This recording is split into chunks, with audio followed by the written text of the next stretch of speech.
On est là aujourd'hui au conseil communautaire pour distribuer un peu notre tract, pour dire un peu ce qui se passe réellement au sein de l'entreprise. Donc on dénonce ce climat social qui est difficile pour les salariés, pour les représentants du personnel depuis un certain nombre d'années. On est là également dans un deuxième temps pour dire qu'on souhaiterait un mode de gestion direct, ce qui nous éviterait d'être en contact direct avec un délégataire comme aujourd'hui qui est au LIS.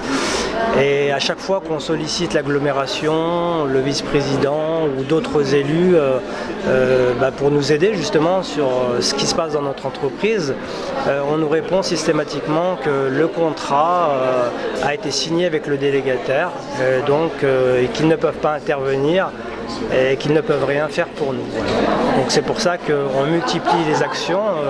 On était encore récemment en grève donc deux journées, le mardi 2 et le mardi 9, pour dénoncer les conditions de travail, la rémunération également, mais on souhaite très fortement et depuis des années changer vraiment le mode de gestion. Il faudrait que le conseil se prononce. Monsieur Caraco,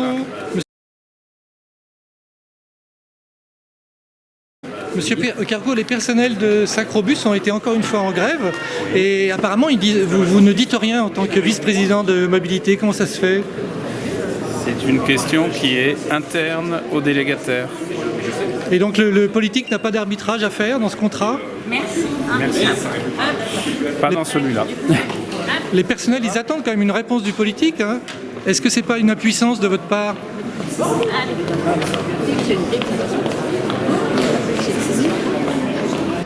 Comme dans toutes les délégations de services publics, malheureusement, c'est systématique.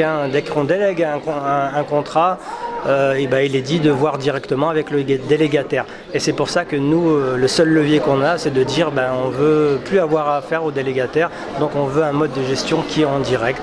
Donc on espère que ça va être entendu et débattu et discuté lors du conseil communautaire qui aura lieu en juillet, puisqu'au mois de juillet aura lieu une délibération sur les modes de gestion. Voilà, donc d'ici là, on viendra à leur rencontre et on leur expliquera ce qui se passe vraiment dans l'entreprise, parce qu'il y en a qui découvrent encore qu'il y a un climat social qui est délétère.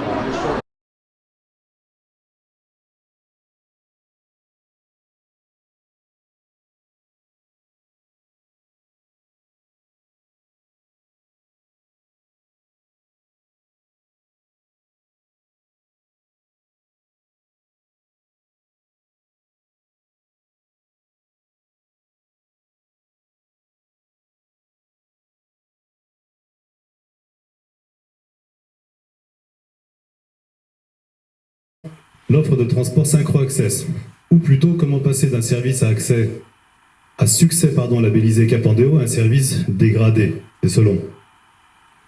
Un très fort mécontentement des représentants d'usagers en situation de handicap lors de la commission intercommunale d'accessibilité s'est fait entendre. Ce service est indispensable à la compensation du handicap pour permettre une autonomie au quotidien, tant dans les déplacements professionnels que personnels, que médicaux, que du droit à l'accès au sport, au loisir et à la culture. On a pu nous expliquer que ce service est victime de son succès, alors qu'on a oublié de nous préciser qu'une décision avait été prise pour ne plus payer les factures supplémentaires. Par qui et quand cette décision a-t-elle été prise? Pour l'interrogation. Afin de pallier ce manque de moyens, des agents viennent à poser des questions très intrusives sur les motivations des déplacements, en demandant aux personnes handicapées de prioriser les déplacements, changer les dates, et voire même les horaires. Nous pouvons considérer qu'il s'agit d'une part de maladresse. Simplement, la maladresse doit s'arrêter à ce niveau, puisqu'après, nous pourrions éventuellement poser les questions suivantes, ou plutôt demander de ne plus tomber malade le lundi, de ne plus prendre de rendez-vous médicaux le mardi, de ne plus travailler le mercredi et de ne plus avoir de vie sociale le reste de la semaine. Les propositions d'amélioration qui ont été faites, une très simple, c'est de valoriser le dispositif d'accès à l'autonomie Synchro Me Guide, et redimensionner l'offre en remettant des moyens supplémentaires, plus de véhicules, plus de personnel. Et enfin, le troisième point d'échange que nous avons eu, autour de la qualité de vie au travail, ou plutôt comment désintéresser et démotiver ces personnels. Il semblerait qu'il y ait un climat social dégradé par une absence de dialogue social. On parle même de pression constante et de harcèlement. Et si vous avez pris le temps de lire le document de la CGT, me semble-t-il, l'inspecteur du travail lui-même aurait demandé l'intervention d'un médiateur. Certes, Grand Chambéry ne peut intervenir dans les conflits internes à l'entreprise délégataire. Simplement, cela mérite peut-être d'être revu au prochain contrat. Comment? Par la révision à la hausse du critère de responsabilité sociétale et de développement durable, qui ne comptait que pour 15% dans le dernier contrat, au profit d'une productivité et d'un critère de dynamique commerciale estimé à 40% et un critère financier à 45%. C'est un choix. Simplement, le prochain contrat arrive et ça vaudra le coup peut-être d'étudier la révision de ce critère. Voilà, en espérant que le récit que je viens de faire, issu d'experts, puisse être entendu et aider à une prise de conscience d'une situation qui peut être traumatisante. Et quand je parle de traumatisme, je veux simplement dire les conséquences émotionnelles pénibles que peuvent entraîner le fait de vivre un événement éprouvant. Et en l'occurrence, les transports en ce moment sont un peu éprouvants. Je vous remercie. Cette délibération, moi, elle me dérange pour la simple et bonne raison que je la trouve inéquitable. Je la trouve aussi inachevée. Et j'ai du mal, alors encore plus que tout à l'heure avec les VAE, alors là j'aurai encore plus de mal à la voter. Je vais vous expliquer pourquoi. Depuis maintenant le début du mandat, et à de nombreuses reprises dans le conseil communautaire, j'ai évoqué les demandes que je peux faire en tant que maire de l'Arvor, mais aussi Arthur a pu partager les demandes sur le sud de l'agglomération qui concernent Barbera, Saint-Valdov. J'évoque aussi des demandes sur Challes-les-Eaux ou Saint-Georges. En tout cas, sur le canton de l'Arvor, on est unanime sur le fait qu'on a besoin de revoir l'offre de transport. On l'a évoqué à plusieurs et de nombreuses fois. Je regrette que depuis le dernier conseil communautaire et les plus anciens conseils communautaires, je note la date du 7 avril 2022, c'était le conseil communautaire qu'on a fait à Jacob-el-Combet où j'étais déjà intervenu en disant ça serait bien de pouvoir, il y avait à nouveau le débat sur le versement mobilité et j'avais dit pourquoi pas. En tout cas, la première des choses, c'est de voir quelles sont les sources d'économie qu'on pourrait faire sur des offres qui ne fonctionnent peut-être pas. Et je vous demande aussi également de pouvoir nous accompagner au quotidien quand on a des usagers qui ne comprennent pas pourquoi leurs demandes ne sont pas au moins entendues. Je ne dis pas que ce soit exécuté. Donc je compte sur vous pour venir prochainement à l'Arvor pour expliquer pourquoi ce soir, une fois de plus, il n'y a rien qui concerne les demandes sur ma commune et j'irai même plus loin sur notre territoire, en tout cas sur le canton sud. Pousser collectivement les feux pour être plus ambitieux, pour mettre la pression, entre guillemets, si vous me permettez cette expression, sur le délégataire pour avancer sur des remaniements substantiels ensuite et aller vers une offre, notamment vers le sud de l'agglo, qui est importante. On est face à une urgence climatique, environnementale et sociale, qui est certaine. Je voudrais quand même dire que cette agglomération, alors je donne des chiffres à grosse maille, cette agglomération, elle est dynamique sur le plan démographique et économique. Elle a gagné 10 000 habitants en 10 ans, à périmètre constant, 2009-2019, 10 000 habitants en 10 ans. On est passé, là aussi, grand smile, de à peu près 11 millions de voyages à 8 millions de voyages dans les bus pendant la même période. Et on est passé d'un dépôt de 110 bus à 80 bus.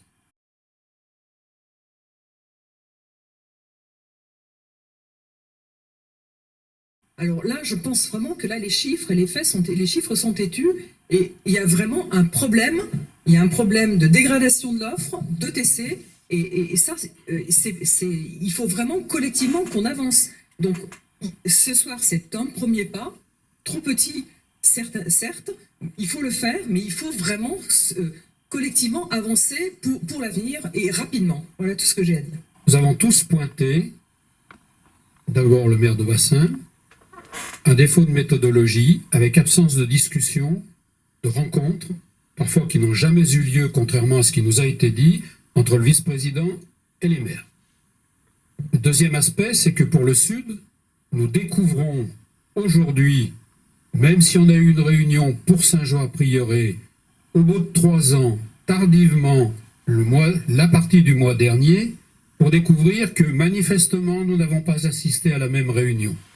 Manifestement, nous nous sommes ou mal compris ou mal exprimés. Du côté de Challes-les-Eaux, je ne prendrai pas la décision à la place de Madame Rémy, mais nous faisons le même constat.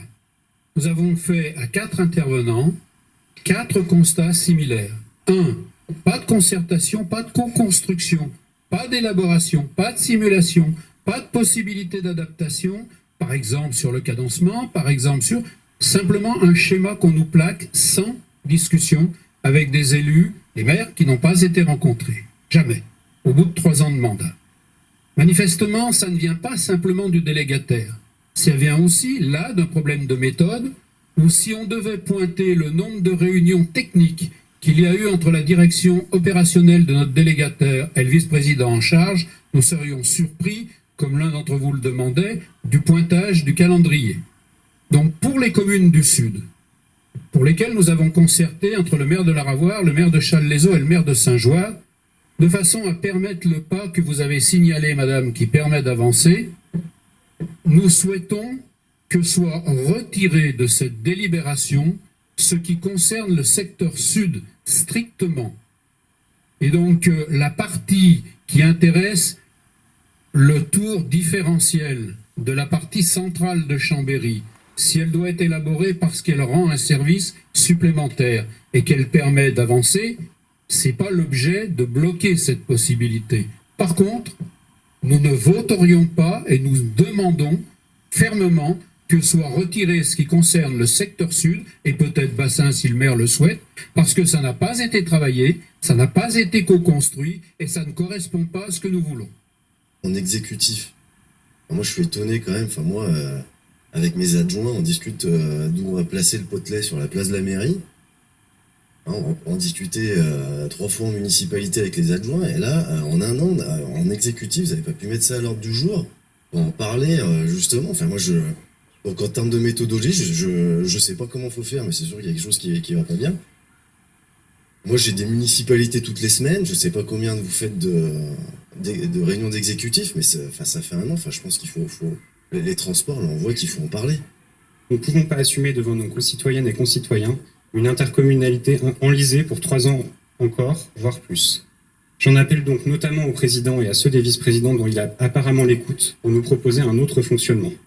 Nous sommes nombreux de tous les côtés dans cette enceinte à rester dans l'espoir que vous en reviendrez au projet sur lequel vous avez été élu en 2020, celui d'une intercommunalité ouverte au débat, à l'écoute de toutes ces communes, n'opposant pas l'urbain au rural, le volontarisme politique à la rigueur technique. Il est encore temps de faire autrement. Après tout, la seule façon que nous avons d'avancer, c'est ensemble. Président, vous avez gagné et vous êtes en charge. Et ne pas respecter sa parole, c'est quand même une grande difficulté. Et je crois que tout ce qui s'exprime ce soir, que ce soit sur le fond ou sur la forme, in fine, le problème, c'est que vous ne respectez pas l'engagement que vous avez pris publiquement lors du dernier conseil communautaire. Alors, on ne peut pas faire comme si rien ne s'était passé, malheureusement. Un engagement du président qui n'est pas tenu, je ne sais pas comment vous le dire, mais c'est plus que grave. C'est dramatique. Je ne sais même pas d'ailleurs comment c'est possible que vous puissiez conduire nos débats ce soir comme à l'avenir. La question maintenant, c'est de savoir si on va encore perdre une année, si on va encore être victime d'atermoiements collectifs entre ceux qui sont insatisfaits, ceux qui ont des besoins, ceux qui ont des demandes.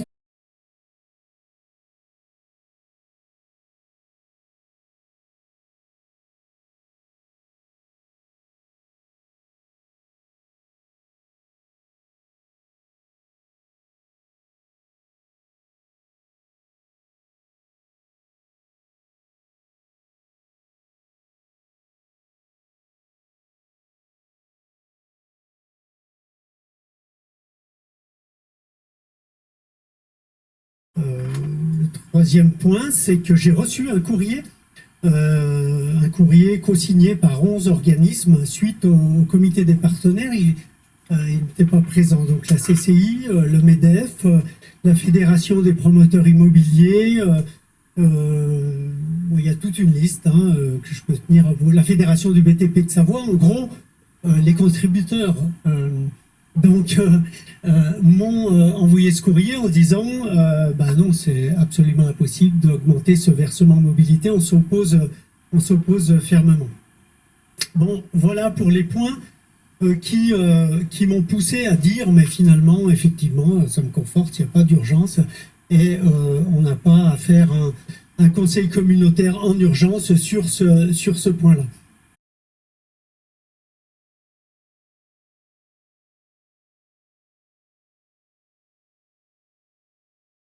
Et c'est très très simple en fait, c'est quand est-ce qu'on aura des réunions d'exécutif. En fait, on est tout aussi fatigué et lassé que vous d'assister et d'être partie prenante de ce type de débat. Moi, je m'oppose à cette vision de dire que nous avons du débat parce que c'est politisé.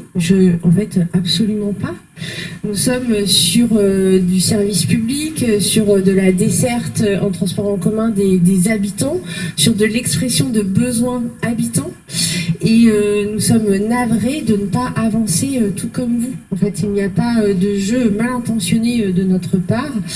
Moi, je voudrais aussi exprimer le fait que, en tant que vice-présidente, faisant partie d'un exécutif, tout comme mon collègue Alain Caraco, je ne me sens pas respectée de la part du président dans des interventions qui seraient de nature à questionner notre engagement, à questionner la qualité de notre travail.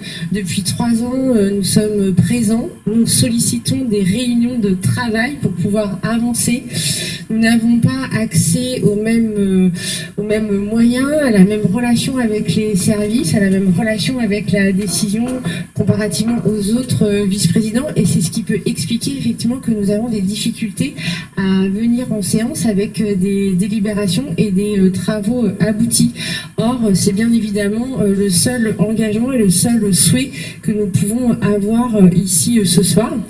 Et comme vous l'avez précisé, Monsieur le Président, que nous avions déjà ces mêmes discussions il y a 1 an et que le vice-président en mobilité avait déjà porté des amendements, je crois, et nous pourrions le revérifier, que vous aviez pris le même engagement d'aller rencontrer vous-même l'ensemble des maires pour faire le point sur les demandes et les attentes des maires.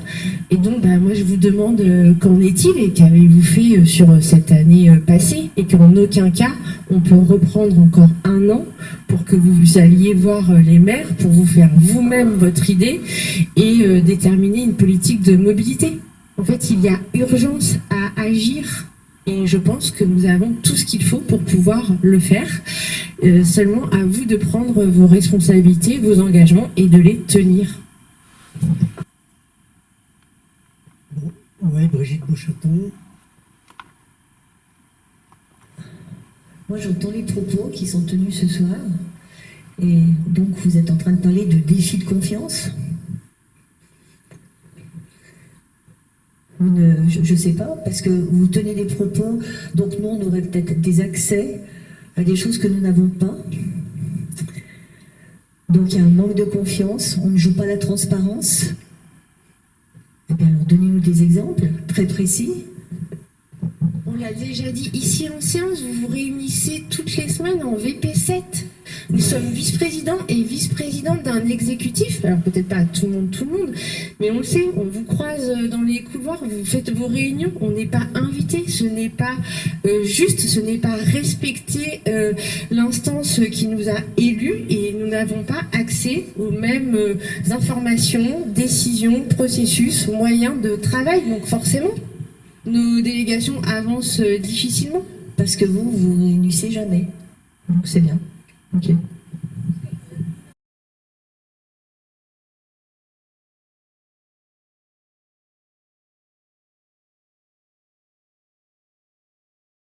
J'avais entendu, j'ai entendu tout ça. J'entends. Vous voulez bien qu'on revienne à d'autres délibérations?